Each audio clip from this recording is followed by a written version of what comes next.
Milkiin karaa kophaa ta'uu danda'a. Karaa cimaas ta'uu danda'a. Karaa qormaataas ta'uu danda'a. Kun garuu kan ta'u nama maroofi miti. Isaan akka looniitti namoota biraa hordofan eenyummaa isaanii yoomiyyuu beekuu hin danda'an. Garuu isaan karaa ofii filatan kan maalummaa fi eenyummaa isaanii keessatti argatanidha. Isaan kophaa balali'an kochoo cimaa kan horatanii fi isaan kophaa miila kaafatan kallattii sirrii kan qabatanidha. Isaan hafan garuu jireenya isaanii mo'achuuf gargaarsa nama biraa kan barbaadan. Yeroo mara yaadatamuu, to'atamuu, qajeelfamuu, sirreeffamuu jiraachuuf jecha. Nuti hoo? Ati hoo? Isaan armaan olii kun akka nun ibsine. Atis sobamtee karaarraa akka of hin naqsine. Abjuu namaaf jiraattee kan kee akkanni. Maal seeta? Milkiin ijaarsa sammuuti. Ilaalcha sammuutis. Milkiin imala gahumsa hin qabne. Nuti kan gochuu qabnu sammuu milkaa'aa horachuuf carraaqudha. Har'a gammachuun jiraattee boruuf yoo karoorfatte ati yoomuyyuu taanaan milkaa'aadha. Har'a cinqamtee boruuf yoo jette garuu dogongorteerta. Guyyaan boruu guyyaa biraa waan ta'eef milkiin kee garuu har'aaf borus ta'uu qaba.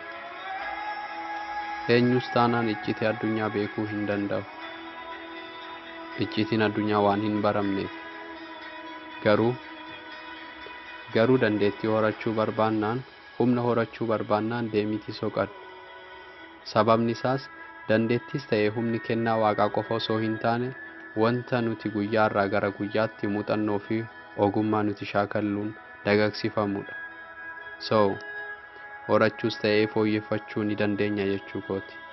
Kanaafuu obboleeyyan koo yeroo keenya sirriitti itti haa fayyadamnu jechaa naannoo keenya haa ilaallu. Kaaba, kibba, baha, dhiha maal argitan laata? Wantoonni naannoo keenya irra jiran hunduu kan guyyaa har'aa jireenya keenya guyyaarraa gara guyyaatti itti fayyadamnu kan uumaman namoota nuun dandeettii addaa qabaniin osoo hin taane namoota ofitti amanamummaa cimaa qabaniinidha.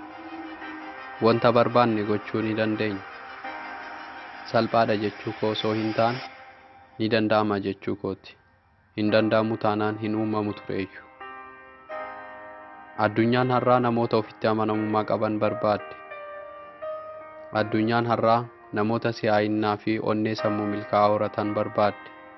Maaliif jennaan? Muraasa waan tahaniif. Maaliif jennaan? Namoonni hunduu akkas ta'u waan hawwaniif. Atis taanaan karichatti mul'isi. Ilaalcha sammuu keetis cimsi. Ofitti amanamummaas horadhu. Kana raawwannaan ofii keetiif qofa milkaa'uu osoo hin taane isaan milkaa'uu barbaadan hundaaf fakkeenya taata waan ta'eef. Kophaa kees taatu addunyaan dorgomuu hin dhaabin. Sababni isaas ni jijjiiramta waan ta'eef. Waan haaraa barta waan ta'eef. Xiinsammuu cimaa horatta waan ta'eef. Namoota hojii cimaa hojjetaniif kabaja laatta waan ta'eef. Onnee addunyaaf yaaduu horatta waan ta'eef. Dukkana keessa fagaattee seenuun sodaati. Dukkana booda ifa argita waan ta'eef. Kana hunda raawwannaan ati sammuu cimaa horatteerta. Fageessitee argita waan ta'eef. Dorgommii cimaan dorgommii ilaalcha kee wajjin gootu waan ta'eef ammati mo'atteerta. Dorgommii barbaadde keessa seentu injifannoon kan keeti. Eenyummaa keetti boonta waan ta'eef injifannoo keetiin gammadda waan ta'eef. Sababni isaas akka ormaa osoo hin taane akka mana keetiitti jiraatta waan ta'eef. Kabaja namoota birootiif laachuudhaan inni guddaan immoo kabaja ofiifis qabaachuudhaan.